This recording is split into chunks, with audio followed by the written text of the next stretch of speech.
Hello, welcome to the turret of pleasure here in the beautiful, enchanted kingdom of Hermione. Just down the street from Milne's Landing here, which is off the road that goes to Souk, which is on the way to Victoria, which is across the pond from Vancouver. In Canada, which is in the Northern Hemisphere. Today we're going to talk about hubris. What? Yes, hubris. I've been looking around on the internet, just down rabbit hole after rabbit hole. Somebody on Facebook posted a picture of a very strange photograph of a very young man with a very, very terrible long mullet-like haircut, wearing extremely tight jeans, and it's something like "I Want to Take You Dancing," and it's by somebody named Bryan Adams with a Y, and I thought, now could that be the same Bryan Adams who is the big superstar and who was once in Victoria legend group Sweeney Todd? Then he was known as Brian Guy Adams. So I looked at it. He wasn't there. There was no mention of Bryan Adams on AllMusic. And I thought, well, that's weird. So I thought, well, what's one of his albums? Reckless. Punched and Reckless. Nope, not there. It's as if he does not exist in AllMusic land. Made me wonder, is there a beef here I don't know about?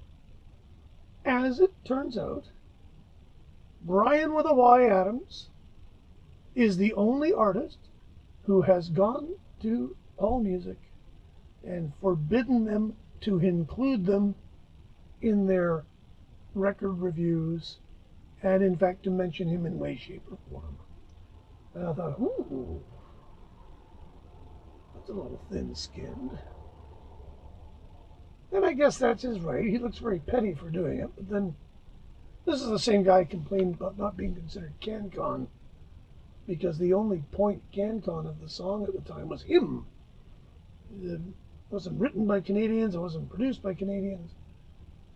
Nothing by Canadians except the guy singing it, who happened to live, if I last remember, in Ireland.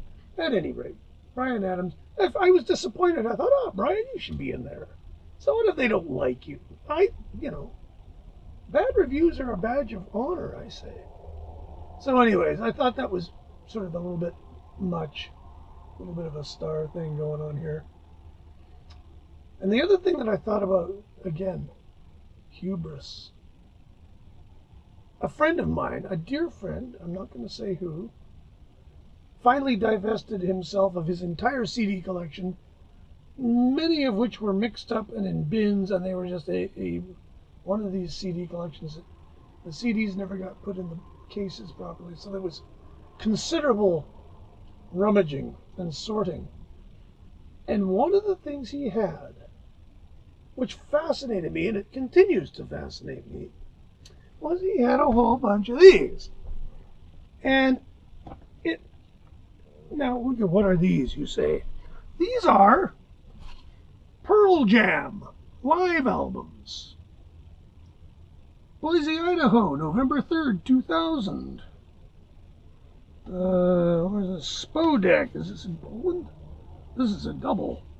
San Bernardino, California, October 28th, 2000. So that would have been about 5 days before Boise.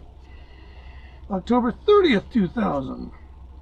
October 31st. Now, I got nothing against Pearl Jam. There's a lot of these. Apparently they made about 100 or something. And I remember years ago, with my friend Steve Johnson, we would look at the release sheets that the major label record companies would put out. And there was always some great laughers in the release sheets, because clearly these people didn't know what they were writing about. I remember when Let's Dance came out by David Bowie, it featured Texas blues legend Stevie Ray Vaughan, and they spelled Ray Vaughan, R-A-V-O-N. And I remember another one where Yes had a new record coming out, and it was going to be on And the number, it was the name of the record was The Number, which is the dumbest idea ever. A million bands have done it. And of course, yes, it had always been on Atlantic. But for reasons that I'd love to find out someday, maybe John Anderson could tell me, Yes ended up on Atco, which is an affiliate of Atlantic. But because it ended up on Atco, the number changed, and therefore the title of their record changed. So we got release sheets for Yes's new album, 7923402. And then about a week later, we got a thing saying that title of that record has been changed to 7831, whatever the heck it was, because 79 was reserved for Atlantic Records and 78 was reserved for Atco Records. And I just thought that, you think a creative band like Yes would come up with a better title for their record than this catalog number, but anyway. But I digress. When the release sheets came up for these, I kept thinking trees died for these. There were sheafs of them.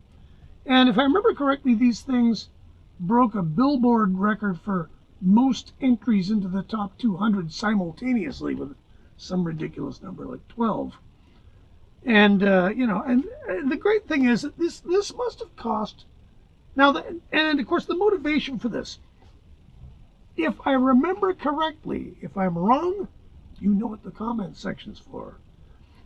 Pearl Jam were worried that their art was being bootlegged by bad thieves. And in order to compensate, they themselves would bootleg their own concerts. And I thought, yeah, really?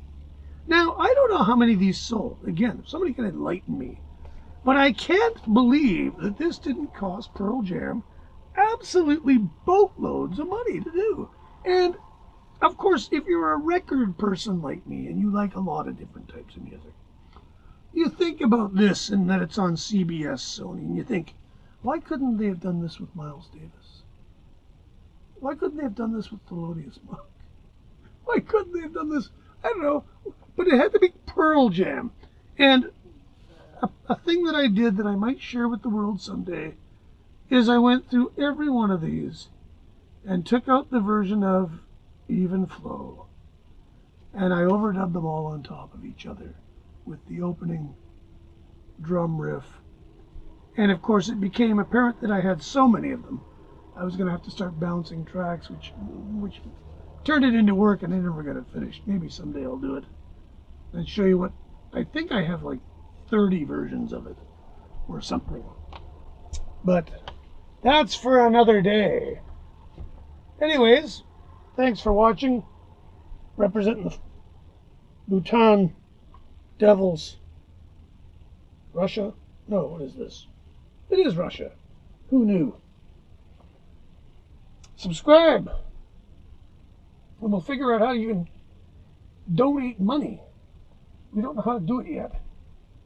We're doing this for fun anyway, so thanks for watching. We'll talk to you later.